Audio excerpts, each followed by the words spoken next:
This is another gem of the collection. This is a 1905 Daimler. And you can see motoring is like 21 years old, but cars are really, really coming on. A lot of people tend to think Daimler is a German mark. It's not. It started off that way.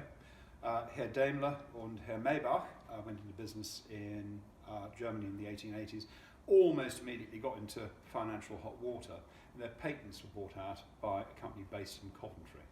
So Daimler is a British mark. Looking at this car, this is real, this is top end.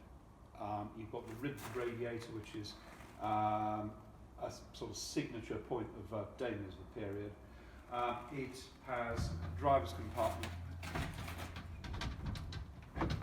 If you're in the front, as the driver would be obviously, you're pretty exposed because the sides are open, you've got a windscreen, no windscreen wipers yet, but you're exposed to the elements.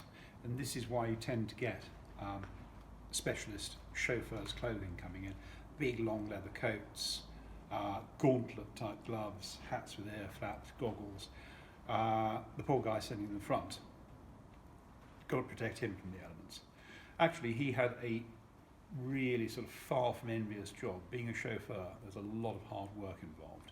And apart from anything else, once a week he actually had to take the drive chain off and boil it in a mixture of black lead and tallow. And tallow is basically rancid beef fat. So I think you'd be able to smell the chauffeur coming. I don't know about anything else, because that would have reeked to high heaven. Now, this is a high-end automobile, there's no two ways about it. King Edward VII actually owned one of these. And if you're in the back here, you know, it's actually quite luxurious. It's very much like a horse-drawn carriage, even down to the details or things like the way the windows close. You pull the strap, you know, the window actually rises up, and then let it go. Some people may remember that railway carriages used to have these as well. And you've got this little bit of detail here, this pocket on the door for papers and bits and pieces. The whole thing is really very luxurious. And then towards the front here, you're starting to get the sort of things that we associate with modern cars. So you've actually got lights. They're not electric lights, they are acetylene lights. Now, acetylene lights are a bit of a pain, frankly, because what you have to do with them is lift the top, and you put a little pan of a chemical called carbide inside, and then a little pot of water, and the idea is the water drops onto the carbide, that produces acetylene gas, which you then light with a match in the front. However, this is high-tech